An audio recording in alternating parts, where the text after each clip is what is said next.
رسول اللہ صلی اللہ علیہ وسلم کی سیرت کا دوسرا حصہ ہے بعثت تا ہجرت مکی لوگ.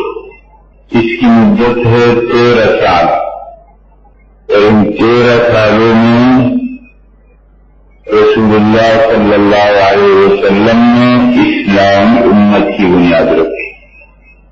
اس لفظ کو اچھی طرح سمجھنا ہے. اسلامی امت کا معنی ہے کہ اب کوئی تقسیم ان میں نہیں ہوگی. اب نہیں کہا جائے گا کہ مسلمان ہو فلانے علاقے کے الگ، فلانے کے الگ، فلانے خاندان کے الگ، فلانے خاندان کے الگ. نسل، رنگ، وطن، زبان، علاقوں کی تقسیم اور آپس میں جنگ، یہ باتیں اسلام میں نہیں ہوئی. جو جہاں کا ہے تعارف کے لیے ہم کہیں گے فلانے نام کا بندہ ہے، فلانے خاندان سے اس کا تعلق ہے، فلانے علاقے کا رہنے والا ہے. یہ تعارف کے لیے ہم کہہ سکتے ہیں، پہچان جان پہچان کے لیے. لیکن اس پر فخر اور اس پر تقسیم اور اس پر جھگڑا اس کی اجازت نہیں. آپ علیہ السلام نے 13 سال امت بنائی. اب آج تو ایک مسلمان اپنے آپ کو محمد صلی اللہ علیہ وسلم کو امتی کہنے والا اور آپ علیہ السلام کی محبت کا دعویٰ کرنے والا اور پھر ان تقسیمات میں پڑ جائے اور امت مسلمہ کے ٹکڑے کرے تو یہ پھر کیسا مسلمان ہو؟ آپ علیہ السلام نے 13 سال تک اسلامی امت بنائی. یہ 13 سال صرف 3 مرحلوں میں تقسیم. پہلا مرحلہ خفیہ دعوت. آپ علیہ السلام چھپ کر بات کرتے تھے، ہر جگہ نہیں کرتے تھے، ہر کسی سے نہیں کرتے تھے. 3 سال. دوسرا مرحلہ علانیہ دعوت، کھل کر دعوت. آپ نے ہر جگہ بات کی، ہر کسی سے بات کی، لیکن مکہ مکرمہ کے اندر آپ مکہ مکرمہ سے باہر نہیں نکلے. یہ 7 سال کا ہوتا. اس کے بعد تیسرا مرحلہ علانیہ دعوت. مکہ مکرمہ سے باہر آپ نکل گئے، آپ طائف گئے ہیں، آپ وادی نخلا گئے ہیں اور آپ نے عرب کے قبائل کے سامنے دعوت پیش کی. تیسرے مرحلے میں ہم چل رہے ہیں. تیسرا مرحلہ علانیہ دعوت، مکہ سے باہر 3 سال. پچھلی مجلس میں آپ کے سامنے اسراء معراج کا واقعہ بیان ہوا اور آج کی مجلس میں اسلام کی دعوت چلتی ہے، مدینہ منورہ پہنچ رہی اور مدینہ منورہ کے لوگ آ رہے ہیں اور مسلمان ہو رہے ہیں. مدینہ منورہ میں اسلام کی ابتدا 11 نبوی. اس میں 6 لوگ آئے اور مینا میں مسلمان. اگلے سال 12 کو یہ 6 سے ڈبل ہو کر 12 ہو گئے اور اس کے تیسرے سال یہ 70 سے بڑھ گئے اور یہ اسلام کی دعوت مدینہ کے گھر گھر کے اندر پھیل گئی. اسی بات کو آج ہم بیان کرتے. حضرات آپ کو نظر آ رہا ہے یہ جزیرۃ العرب، یہ آپ کو مدینہ منورہ اور یہ مینا. حج کے موقع پر مدینہ منورہ سے مینا میں لوگ آئے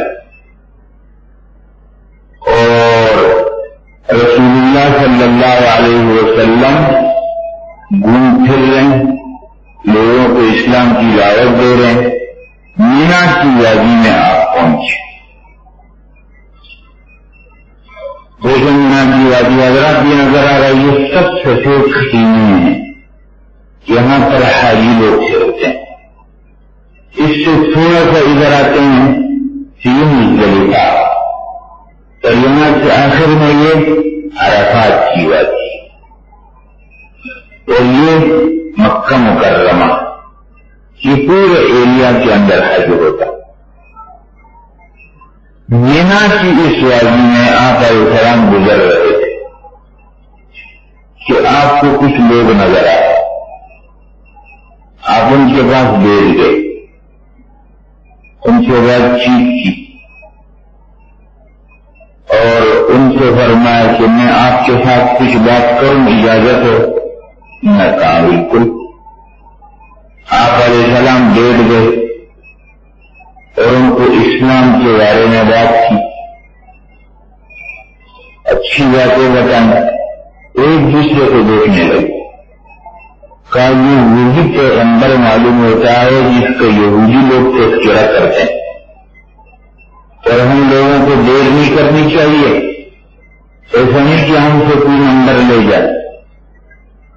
پوچھے مسلمان، یہ مینا کی وادی تھی اور مینا کی اس وادی میں ابھی آپ کے سامنے آتا، بہرحال یہ 6 لوگ مسلمان ہو اور یہ لوگ گئے۔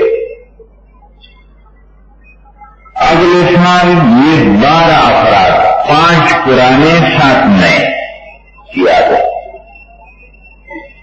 اور آپ علیہ السلام سے ان کی بات چیت ہوئی اور یہ پورے 12 مسلمان ہو گئے۔ 5 تو پہلے سے ہی تھے، 7 نئے مسلمان، اور آپ علیہ السلام کے ہاتھ پر بیعت کی۔ یہ نظر آ رہا ہے تو حضرات، یہ ہے مینا کی پوری وادی۔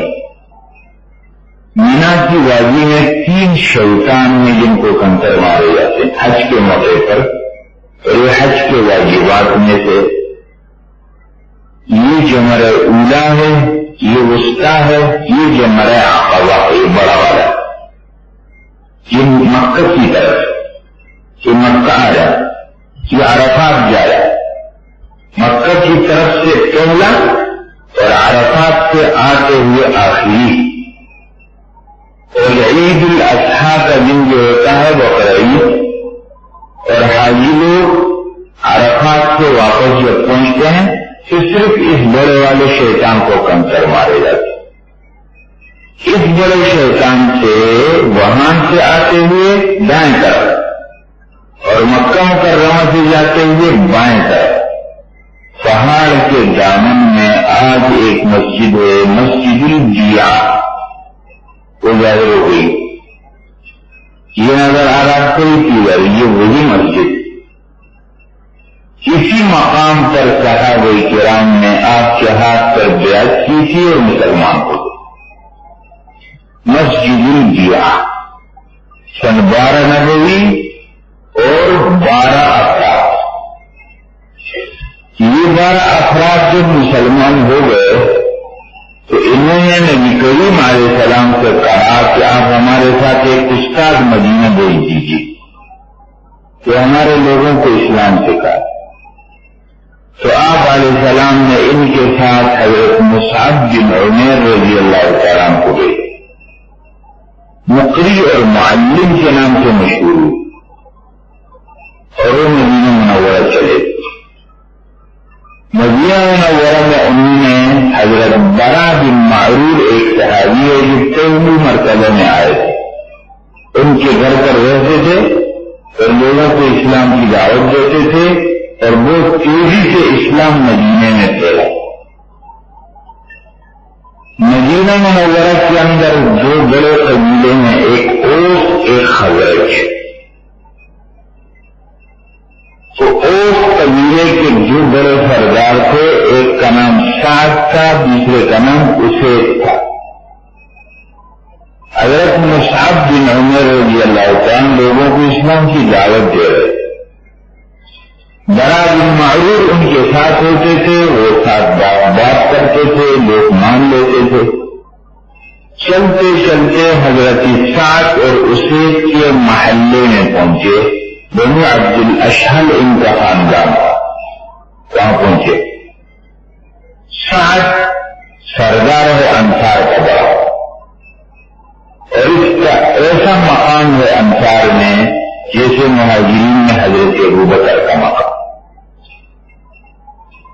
سعد نے اپنے رشتے دار اسید کو کہا، دونوں سردار اپنے قبیلے کے بڑے بالکل، کہا اسید برا کو تم سمجھا دو کہ میرے خالہ کا بیٹا ہے، اگر میری رشتے داری نہ ہوتی تو میں اس کو ٹھیک کر دے گا. یہ باہر سے ایک آدمی کو لایا ہے اور ہمارے لوگوں کو بیوقوف بنا رہا ہے، اس کو کہو کہ یہ کام بند کر دو. حضرت برا بیٹھے ہوئے اس سے بتایا. حضرت برا بن معرور نے مصعب بن عمیر کو کہا کہ مصعب یہ جو آدمی آ رہا ہے اگر یہ مسلمان ہو گیا تو بڑا کام ہو جائے گا. حضرت اسے آیا کیوں نیزہ بڑا نیچے زمین کیا اور کہا کہ تم کیوں ہمارے محلے میں گھومتے پھرتے اور ہمارے لوگوں کو بیوقوف اور کم عقل بتا رہے. غصے کے اندر حضرت مصعب نے فرمایا آپ ہماری بات سنیں، اگر غلط بات ہے تو آپ کو بالکل حق پہنچتا ہے، ہم کو نہیں کرنا چاہیے کچھ. آپ نے بہت انصاف کی بات کی، آپ بتاؤ کیا بات کرتے ہیں. حضرت مصعب بن عمیر رضی اللہ عنہ نے اس کی اسلام کی بات بتائی، اسلام کی تعلیمات بتائی، پاکیزہ تعلیمات فطرت کی باتیں ہیں. اچھا یہ تو بہت اچھی باتیں. اگر آپ لوگ اپنے دین میں کسی کو داخل کرتے ہیں تو کیا کرتے ہیں؟ کاغذ کو غسل کر لے، کلمہ پڑھ لے بس مسلمان ہو جائے. اس نے وہ کر لیا تو مسلمان ہوگا. حضرت سعد کے پاس آیا، حضرت سعد نے کہا ہم کو مسلمان نہیں ہوئے تھے، کہا اسے کئی پرانا والا چہرہ نہیں ہے، بدلا ہوا اسے دے. کیا ہو گیا؟ کہا یہ تو باتیں تم کی سیکھی،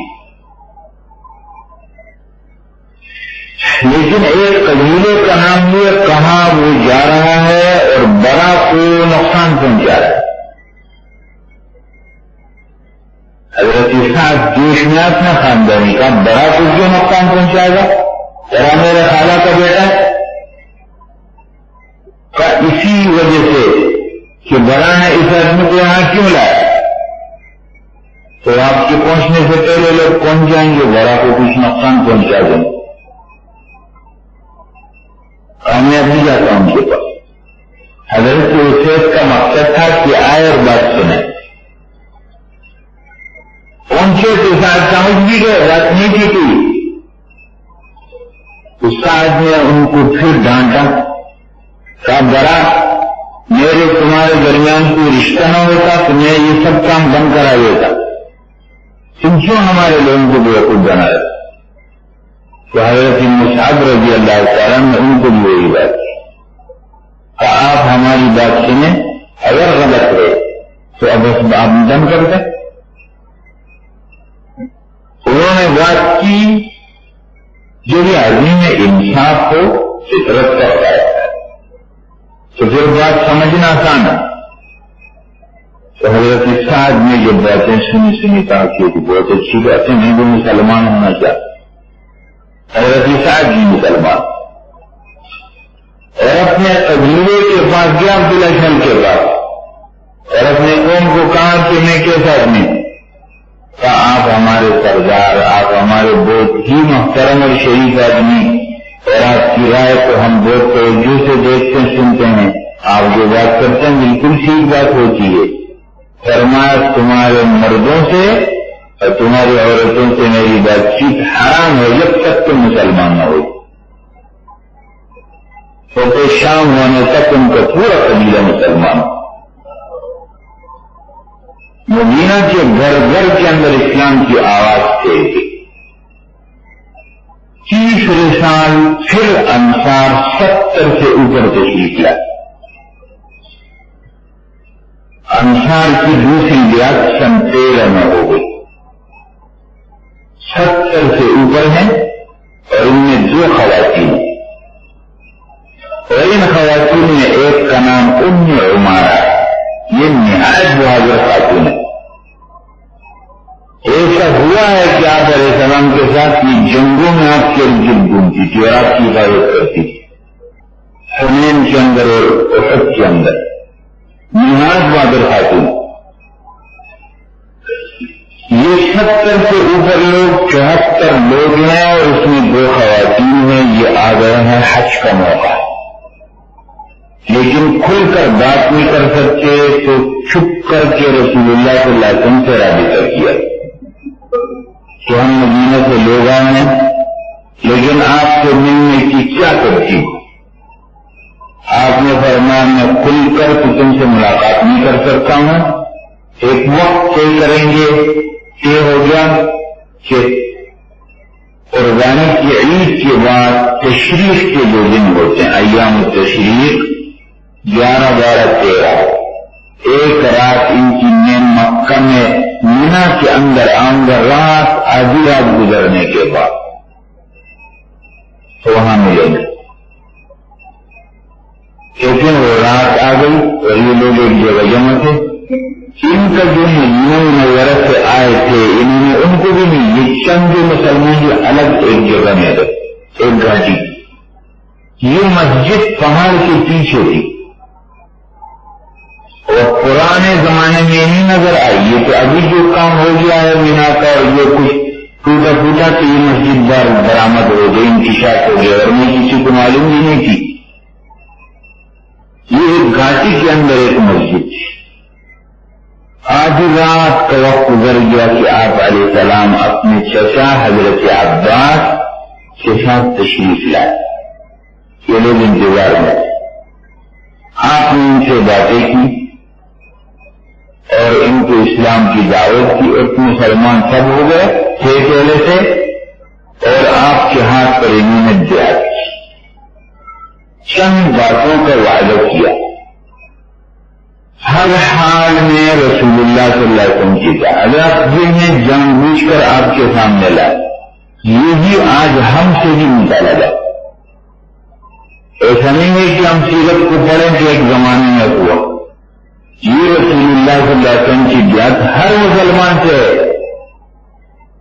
ہر حال میں رسول اللہ صلی اللہ علیہ وسلم کی اطاعت اور ہر حال میں خرچ کرنے کی عادت اسلام کے لیے اور دین کے لیے، اور اچھائی کا حکم، برائی سے روکنا، کسی کی ملامت پرواہ کیے بغیر اللہ کے لیے کھڑا،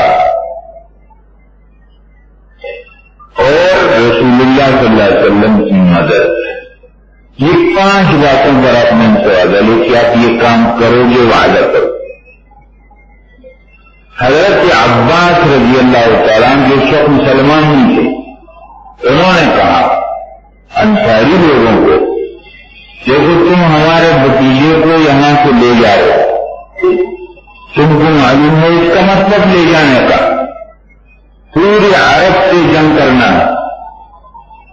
عرب تم سے مانگیں گے اس کو کہ حوالے کرو ہمارے، تو اگر تم کل عرب کی برداشت مخالفت برداشت نہ کر سکو، دینے کے لیے تیار ہو جاؤ تو یہ تو اکیلا رہ جائے گا، مت لے جاؤ اس کو.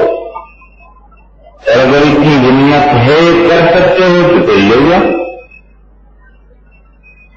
کسی انصار کے وفد میں بھی ایک صحابی ہے، اس کا نام بھی عباس ہے، عباس ابن عبادہ خزرجی. وہ اپنی قوم کو مضبوط کرنے کے لیے کھڑے ہو گئے اور یہی بات کی کہا تم کو معلوم ہے تم کس چیز کو وعدہ کر رہے؟ کل عرب کے قبائل سے اور ہر کالے گورے سے تمہاری جنگ ہوگی اور تم اکیلے مل کر مقابلہ کر سکتے ہو. اگر اس کے لیے تیار ہوتے یاد کر. سب نے کہا ہم تیار. آپ علیہ السلام نے یاد کی. صحابہ کرام کی نظیر لانا مشکل ہے، ناممکن ہے. ایسے لوگ آج تھوڑی سی سختی ہم پر آتی ہے یا ہم تھوڑا سا اعتراض کا ماحول، ہم سنت چھوڑ دیتے ہیں، ہم دین چھوڑ دیتے ہیں، پھر ہم بہت آسانی سے دعوی بھی کر لیتے ہیں کہ ہم کو محبت رسول اللہ صلی اللہ علیہ وسلم. اگر آپ محبت یہ بھی پوری عرب سے ٹکر لے رہے ہیں، پورے عرب سے، یہ بیچ کے اندر 30 لے جائیں گے، تیار رسول اللہ صلی اللہ علیہ وسلم کے ساتھ کھڑے، چھپ کر کے یہ گاڑی کے اندر رات کا آدھا حصہ گزر چکا ہے حضرات، ساری دنیا سو رہی ہے، اور ایک پہاڑ کے دامن میں آپ علیہ السلام چند صحابہ کے ساتھ بیٹھے، اس کو محبت کہتے ہیں، اور بات پوری ہو گئی۔ صبح کو پھر اسی مجلس میں آپ علیہ السلام نے انصار کے 12 نقیب مقرر کیے، نظام بنایا ابھی سے، مدینہ مسلمان ہو چکا ہے اور آپ مکے میں، آپ نے مدینہ منورہ کے اندر ابھی سے 12 آدمی مقرر کر دیے، 9 خزرج قبیلے کے اور 3 اوس قبیلے کے، یہ ہو آپ کے سامنے 12 نقیب، اسعد بن زرارہ، سعد بن ربیع، عبداللہ بن رواحہ، رافع بن مالک، برا بن معروف، عبداللہ بن حرام، عبادہ بن سامت، سعد بن عبادہ، منذر بن عمر، یہ خزرج قبیلے کے، اوس قبیلے کے اسید بن حضیر، ابھی جو میں نے تذکرہ کیا، سعد بن خیثمہ اور ابو الحیثم ابن تیغان، یہ 12 کو پورا مدینہ منورہ کا ذمہ دار بنا نقیب مقرر کر۔ صبح کو مکہ مکرمہ میں کچھ آواز سنی گئی کہ مدینہ منورہ کے کچھ لوگ مسلمان ہو گئے ہیں، اور یہ بات چل رہی ہے کہ محمد صلی اللہ علیہ وسلم اب وہاں چلے جائیں گے، تو وہ آئے بنا میں اور مدینہ کے لوگوں سے معلوم کیا کہ ایسا ہوا ہے، لیکن ان قبیلے والوں کو پتہ بھی نہیں تھا، کیونکہ رات کے آدھے حصے اس پہاڑ کے دامن میں ہوئے تھے، ان کو خود بھی نہیں پتا، میں کہا ہم کو تو نہیں پتا کہ ایسا کچھ ہوا، چلے گئے۔ آپ علیہ السلام نے ان کو رخصت کر دیا، لیکن مکہ کے کافروں کو اطلاع ہو گئی کہ یہ بات ٹھیک تھی، وہ پھر نکلے، ان میں سے یہ باقی سب حضرات نکل چکے تھے، یہ سعد بن عبادہ مکے والوں کے ہاتھ آ گئے، پکڑ کر لائے اور ان کو مارنا پیٹنا شروع کیا۔ مطعم بن عدی مکہ مکرمہ کا ایک سردار تھا، وہ مدینہ سے گزرتے ہوئے ان کے پاس ٹھہرتا، اس نے آ کر ان کو چھڑایا۔ بہرحال یہ مدینہ منورہ کے اندر اسلام کی ابتدا ہو گئی اور مدینہ منورہ کے گھر گھر کے اندر اسلام شروع ہو گیا، پھیل گئے۔ اب انشاءاللہ اگلی مجلس میں ہجرت شروع ہو جائے گی، اور آپ علیہ السلام مدینہ کی طرف ہجرت شروع کریں گے، اور آپ حکم کر دیں گے اپنے صحابہ کو کہ اب مکہ سے نکلو اور مدینہ منورہ جاؤ، انشاءاللہ اگلی مجلس۔